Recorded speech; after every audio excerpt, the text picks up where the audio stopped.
따라서 죽쓰던 자의 성공기. 야곱의 인생을 한마디로 말하면 파란만장한 인생이라고 말할 수 있습니다. 사람의 생애나 일의 진행이 여러 가지 곡절과 시련이 많고 변화가 심한 것을 파란만장하다, 그렇게 말합니다. 야곱은 쌍둥이 중에 동생으로 태어났습니다. 형 에서는 남성적이고 야성미가 넘치는 활동적인 스타일인 반면에 야곱은 조용하고 주로 집안에서 엄마 치마폭을 붙잡고 놀았습니다. 엄마와 함께 하다 보니 자연히 주방일에 능숙해졌고 죽을 잘 쑤었습니다. 29절 시작.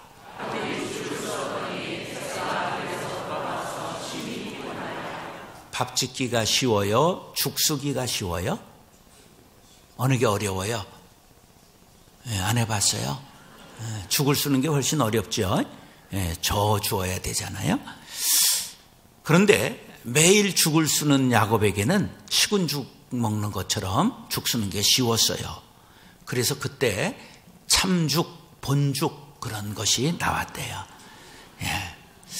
죽 쓴다는 의미는 1차적으로 곡식에 알이나 가루를 끓여 죽이나 풀을 만드는 것을 쓰다, 그렇게 말하고요. 죽이라는 말은 나달이 퍼져서 형체를 알아볼 수 없고 모양새도 산뜻하지 않은 것을 죽이라고 말해요. 근데 이 두 번째 의미는 어떤 일이 뜻대로 안 되거나 형편없이 될 때 죽순다, 그렇게 말하고 일 따위를 제대로 하지 못하여 망치는 것을 죽썼다, 이렇게 말하는 이중적인 의미가 담겨 있습니다. 매일 엄마 치마폭에 놀아난 그는 사람들에게 아주 비아냥 당했을 거예요. 아유, 이 다음에 저거 사내구실 하겠나. 남자답지 못했고 계집아이 같았어요. 다른 사람들이 볼 때 야곱은 죽을 쓰는 인생이었습니다. 그렇다고 그의 마음에 야심이 없었던 것은 아닙니다. 그 발뒤꿈치를 잡고 나왔기 때문에 몇 분 걸려 나왔을까요? 혹자는 1분 만에 나왔다고 그러고 아무리 그래도 10분은 걸려 나오지 않았을까, 이렇게 생각해 보는데, 하여간 평생 10분 상관으로 나와서 동생으로 산다는 게 억울했습니다. 매사에 형을 이기려고 간계를 꾸미고 술수를 썼습니다. 단순하고 미련하고 우직한 형 에서를 속였습니다. 형 소리를 듣고 형이 되는 것이 소원이었습니다. 드디어 소원했던 그날이 왔습니다. 하루 종일 사냥을 나갔다 배에서 꼬르륵 소리가 나도록 그 배가 고픈 채 집으로 돌아온 에서의 코를 자극하는 냄새가 부엌에서 풍겨왔습니다. 죽돌이 야곱이 가장 잘 쓰는 팥죽을 쓰고 있었습니다. 허겁지겁 주방으로 달려갔습니다. 야곱에게 팥죽 한 그릇 달라고 부탁했습니다. 그러나 야곱은 얼굴을 빤히 들여다보면서 형 줄 것 없는데 그렇게 말했습니다. 야, 나 배고파서 죽겠다. 팥죽 한 그릇만 달라고 사정을 했습니다. 그러니까 이제 속내를 드러냅니다. 그러면 형 자리를 바꾸자. 야, 그게 말이 되냐? 그러면 말아. 그리고 튕깁니다. 배가 고픈 것을 참지 못하는 에서가, 야, 그까짓 거 형이 뭐가 문제냐? 그리고 네가 형해라. 그러고서는 팥죽 단지째 전부 핥아먹었습니다. 야곱은 꿈에도 소원했던 형이 된 것입니다. 심리학에서 형제가 있을 경우 형은 모범적이고 원칙적이고 규범을 잘 지키는 데 반해 동생은 얕고 변칙적이고 계산적인 경우가 많습니다. 그래서 동생이 늘 형을 이겨먹으려고 하는 경향이 있는데 이것을 야곱 콤플렉스라고 말합니다. 여러분들 형제를 키워보면 동생이 더 영악한 것을 느끼게 되지요. 이게 심리적으로 오는 바로 야곱 콤플렉스입니다. 성경에서도 죽을 쓰던 인생이 성공하는 경우가 그리 흔치는 않지만 덜어 있습니다. 모세의 경우가 그렇습니다. 40세 한창 잘 나가던 때에 혈기를 참지 못하여 애굽의 감독관을 주먹으로 한 대 때렸는데 그만 그가 그 자리에서 죽고 말았습니다. 그는 살인자가 되고 도망자 신세가 되었습니다. 광야에 피신하여 40세 늦은 나이에 장인을 만나고 거기에서 이제 목부 생활을 하고 있었습니다. 죽을 쓰는 정도가 아니라 더 이상 일어설 수 없는 아주 끝난 인생이었습니다. 그런 모세를 하나님께서 80세에 부르십니다. 모세는 거부합니다. 이젠 혀도 뻣뻣합니다. 관절도 앉고 일어서기도 힘이 듭니다. 좋은 시절 일하고 싶다고 할 때에는 저를 버리시더니 왜 늙어서 아무것도 할 수 없는 이때에 저를 부르십니까? 누굴 망실 줄 일이 있습니까? 그러나 하나님은 인간이 할 수 없다고 포기할 때, 항복할 때 일하기 시작하십니다. 여러분 꼭 기억하시기 바랍니다. 다 같이 한번 외쳐보겠습니다. 시작. 그렇습니다. 하나님께서 끝이라고 말씀하시기 전에는 끝난 것이 아닙니다. 여러분 중에서 나는 아무것도 할 수 없다, 나는 끝났다, 나는 계속 죽쓰고 있다고 절망하는 야곱, 주저앉은 모세가 있다면 다시 한번 주님의 손을 붙잡으시기를 축원합니다. 마른 막대기도 꺾지 않으시고 꺼져가는 등불도 끄지 아니하시는 하나님을 믿으시기 바랍니다. 이사야 42장 3절입니다. 시작.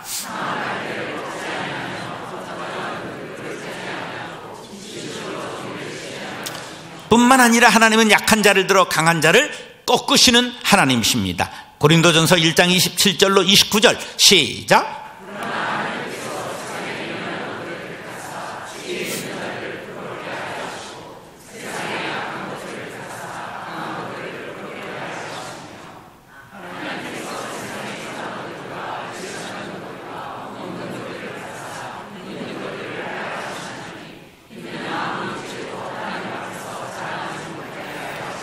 사랑하는 형제 자매 여러분, 오늘 죽쓰던 사람 야곱의 성공기를 상고할 때 약점을 강점으로 바꾸고 하나님 손에 붙잡혀 인생 역전을 이룰 수 있게 되기를 예수님의 이름으로 축원합니다.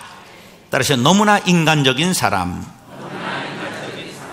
야곱을 생각할 때마다 미운 생각이 들다가도 연민에 빠지게 됩니다. 불쌍하고 가련하게 여긴다는 뜻이죠. 그 이유가 무엇일까? 그것은 다름이 아니라 내 안에 야곱이 깊이 자리 잡고 있기 때문입니다. 크고 작고 차이가 있을 뿐 인간은 누구나 비인격적이고 콤플렉스 덩어리가 하나씩은 다 자리 잡고 있습니다. 야곱은 태어나면서부터 작은 아들 콤플렉스를 가지고 나왔습니다. 형은 남자 중에 상남자요, 야곱은 계집애 같은 사내였습니다. 이란성 쌍둥이로 아주 다르게 태어난 것입니다. 형은 들녘을 달리면 활을 쏘고 그 짐승을 잡아오는 사냥꾼인데 야곱은 부엌이 놀이터였습니다. 형은 아버지에게 고기를 별미로 만들어 아버지의 기쁨이 되었습니다. 그런데 야곱은 아버지에게 야단맞고 슬슬 눈치를 보고 피하는 눈밖에 난 아들이었습니다. 당연히 제사는 장자에서의 몫이었습니다. 그래서 야곱은 장자의 명분을 사모하게 되었습니다. 또 야곱에게는 사기꾼 기질이 있었습니다. 형에게 장자의 명분을 빼앗을 때에 형의 약점을 이용해서 장자권을 양도받습니다. 그러나 형제의 구두 약속으로 형 동생을 바꿀 수는 없는 법입니다. 그러니까 아버지의 결제를 받기 위해 눈먼 아버지를 속이고 축복받습니다. 이 일로 인해 형제는 원수가 되고 그는 목숨을 건지기 위해 피난길을 떠납니다. 수천 리길을 헤맨 끝에 조상의 고향의 땅에 가서 외삼촌 라반의 집에서 종살이를 합니다. 장인된 라반을 속입니다. 양을 교잡하는 비법을 터득해서 라반보다 더 부자가 되었습니다. 하루는 야곱이 장인에게 이렇게 요청을 합니다. 장인, 나도 이제 거느린 식솔이 많습니다. 내 몫을 정확하게 정해주시면 고맙겠습니다. 라반이 어떻게 해주면 좋겠느냐 물으니까 앞으로 양과 염소가 새로 태어날 때 점 있는 것과 아롱진 것은 제 것으로 해주시기 바랍니다. 라반이 생각해 보니까 손해볼 것이 하나도 없었습니다. 왜냐하면 자기 양은 전부 하얀 것만 있었기 때문입니다. 얘가 무슨 수로 이런 말을 하지 생각하면서 손해볼 것이 전혀 없겠다고 생각하고 도장을 꽝 찍었습니다. 그날로부터 야곱이 수작을 부립니다. 양이 냇가에서 물을 먹고 올라오는 길목에다 말목을 박아 놓습니다. 신풍나무, 버드나무, 살구나무를 박아 놓고 그 껍질을 벗깁니다. 그럼 수액이 흐르지요? 그 수액을 양들이 핥아먹고 수태하면 전부 아롱진 것, 아롱이 다롱이가 다 태어난 것입니다. 인류의 최초 생명공학 박사가 야곱입니다. 야곱이 이런 원리를 발견한 것입니다. 이로 인하여 라반과 사이가 멀어지자 그는 도망을 칠 계획을 세웁니다. 그래서 멀리 도망가 겨우 목숨을 건졌다 생각했는데 그저 20년간 칼을 갈던 형 에서가 400명의 군사를 거느리고 마주쳐 옵니다. 이때 야곱이 하는 짓거리를 보시기 바랍니다. 창세기 33장 시작.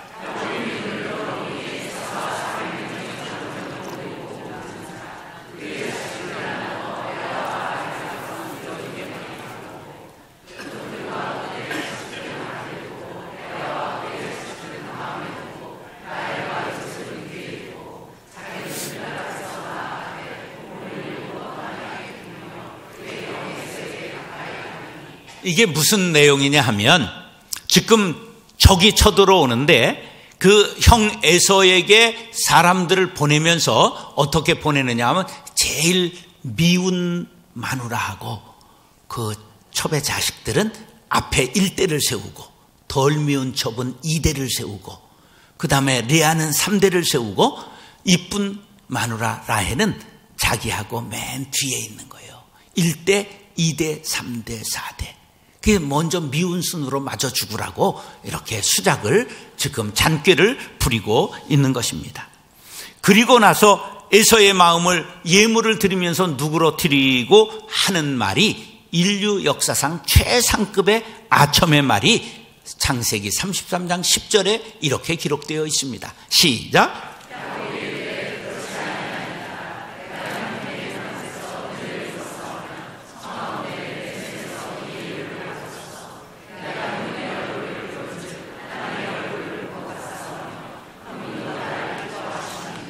형의 얼굴을 보니까 뭘 본 것 같다고요? 그래서 이 어리석한 에수가 이 말을 듣고 그냥 뿅 가버리고 말았습니다. 야곱은 너무 이기적이고 계산적이고 간교하고 사기꾼 기질이 농후하고 꾀로 뭉친 사람이었습니다. 자기의 뜻을 이루기 위해서는 부모도 형제도 다 버릴 수 있는 사람이었습니다. 그에게 목적을 이루기 위해서 과정은 아무런 문제가 아닙니다. 남은 쓰러뜨리고 밟고 넘어야 될 대상이지 함께 손잡고 동행자가 아니었습니다. 너무나 인간 냄새 나고 야비하고 비인격적이고 갈등과 분쟁을 일으키는 트러블 메이커였습니다. 그러면 여기에서 한번 생각해 보시기 바랍니다. 크고 작은 차이가 있을 뿐이고 표현하고 숨기고의 차이가 있을 뿐이지 내 안에는 과연 야곱이 하나씩 들어있지 않은가? 야곱의 인간적인 모습 속에 과연 나의 모습이 겹치는 부분은 있지 않나? 한번 자신을 돌이켜 보시기 바랍니다. 자신의 약점과 기질과 삶의 모든 움푹 패인 부분과 아픔의 순간들 속에 하나님이 야곱을 버리지 않으시고 베델에서 사닥다리를 보여주신 하나님께서 우리를 오늘까지 인도해 주셨다는 사실을 깨달으시기 바랍니다. 야곱을 들어 쓰신 하나님께서 나를 써 주실 것을 믿으시기 바랍니다. 우리가 잘나고 강하고 자격이 있어서 하나님께서 써 주시는 것이 아니라 누구나 하나님 손에 붙잡히면 야곱이 된다는 사실을 기억하시기 바랍니다. 고린도전서 15장 10절 시작.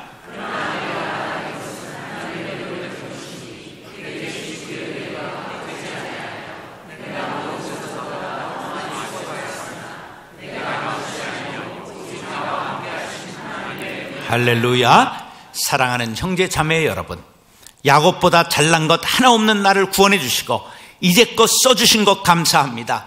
모든 것이 하나님의 은혜입니다 고백하는 저와 여러분들이 될 수 있기를 예수님의 이름으로 축원합니다. 따라하시죠. 열정과 집념의 사람. 제가 38년 목회 인생에서 깨달은 것은 인생을 되게 하는 연료가 무엇인가를 깨달았습니다. 그것이 무엇일까요? 지금 가르쳐 드리고 하는 거예요. 그것이 무엇이라고요? 열정입니다. 야곱은 인간성이 나쁘고 비열하기까지 한 사람이지만 그의 열정과 집념은 하나님을 감동시킬 정도였습니다. 장자권을 사모해서 탈취할 정도로 집념이 강했습니다. 그에 비해 에서는 그런 것을 소홀히 여겼습니다. 창세기 25장 31절로 34절 시작.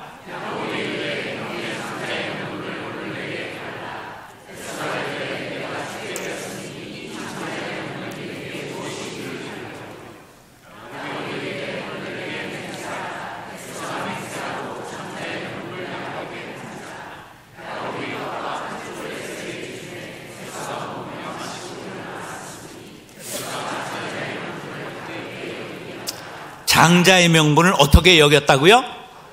옛 성경에 소홀히 여겼더라. 이 사건 후에 형의 불같은 분노를 피해 하란으로 도망가는 길에 밤을 지샜는데 늑대의 울부짖는 소리와 스산한 광야의 바람과 강도의 위험 때문에 도저히 잠을 잘 수가 없었습니다. 그러다가 겨우 눈을 붙였는가 싶었는데 꿈을 꾸었습니다. 창세기 28장 10절로 15절 시작.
하나님께서 야곱에게 복을 주시고 함께 하시고 어디로 가든지 지켜주시고 떠나지 않겠다고 약속해 주셨습니다. 얼마나 큰 위로가 되었겠습니까? 과연 그 약속대로 20년간 아내 넷과 아들 12과 엄청난 재산을 모았습니다. 악착같이 열정을 불살라 살았던 기간입니다. 이런 열정과 집념이 야곱의 트레이드 마크가 되었습니다. 여러분 아직 못다한 일이 있다면 다시 한번 열정을 불사르시기 바랍니다. 그것이 사업이든 학업이든 자녀 교육이든 취미든 교회 생활이든 봉사 생활이든 다시 한번 열정을 불사르시기 바랍니다. 다 같이 한번 시작.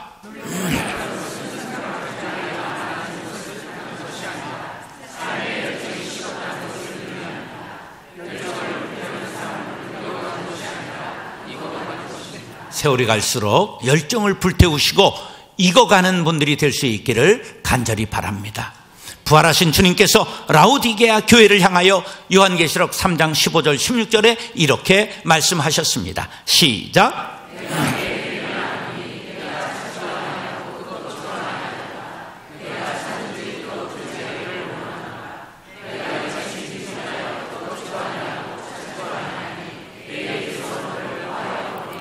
이것은 오늘 모든 세대의 그리스도인들을 향한 주님의 말씀입니다.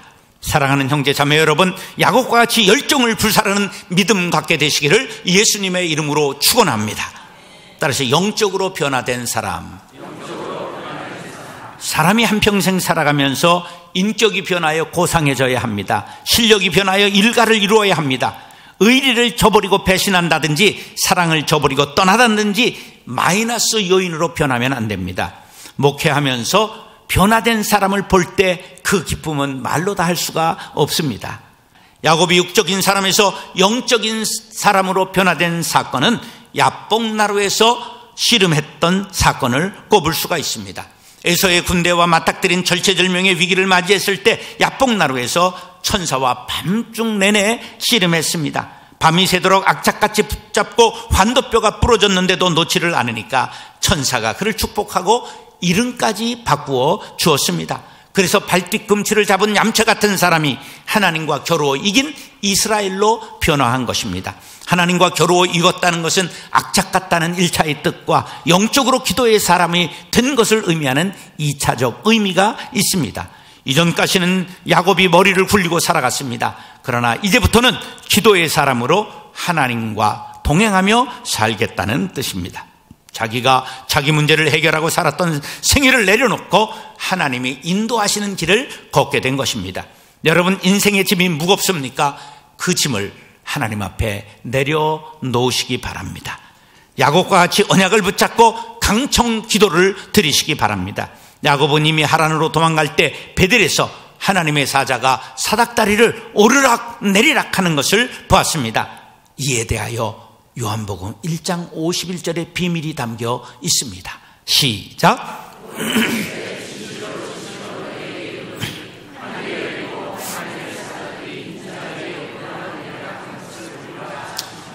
네, 하나님의 사자들이 누구 위에 사닥다리를 오르락내리락 했는데 요한복음에서는 이걸 인자라고 말하고 있습니다. 사닥다리가 뭘 뜻한다고요? 예수님을 뜻하는 것입니다.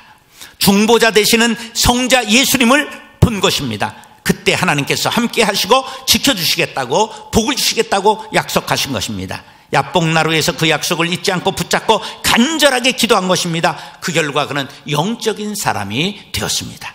여러분, 기도의 삿발을 잡으시기 바랍니다. 기도 없이 영적인 사람이 될 수 없습니다. 하나님의 언약인 말씀 없이 영적인 사람이 되는 법은 없습니다. 성경에는 32,500가지의 언약이 담겨 있습니다. 성경이 31,173개의 절인데 32,500가지의 약속이 있다는 건 한 절에 한 개 이상의 언약이 담겨 있다는 뜻입니다.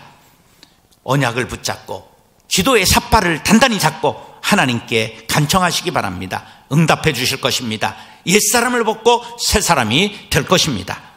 야곱의 이야기 중에 하나님께서 7번 나타나셨습니다.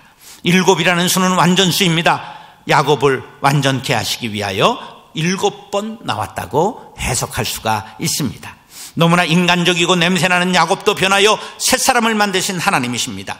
이것은 누구나 희망이 있다는 메시지입니다.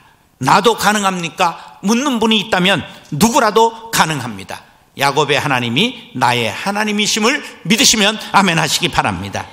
야곱의 마지막은 감동적입니다. 창세기 48장에 요셉의 두 아들 에브라임과 므낫세를 축복합니다. 창세기 49장에 아들들 12를 전부 불러놓고 예언하고 축복합니다. 창세기 49장 28절 시작.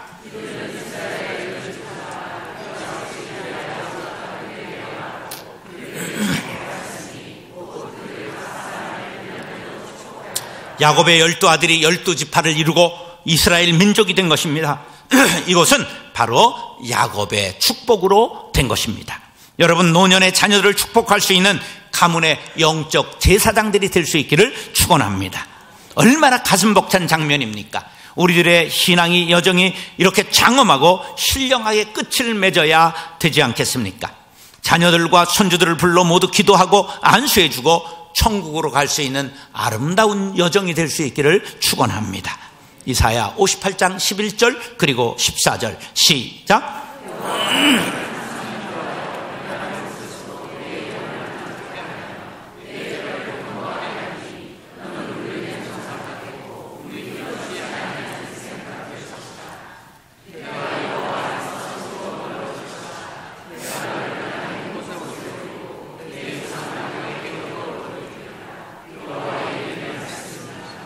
야곱의 기업이라는 말은 가슴 벅찬 말입니다. 한 민족을 이루고 한 나라를 세울 뿐만 아니라 땅에서 기업을 복을 받고 하늘의 유업을 받게 된다는 뜻이기 때문입니다.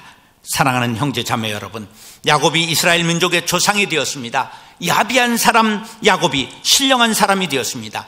이것은 사닥다리 되시는 예수님을 만날 때 가능한 일입니다.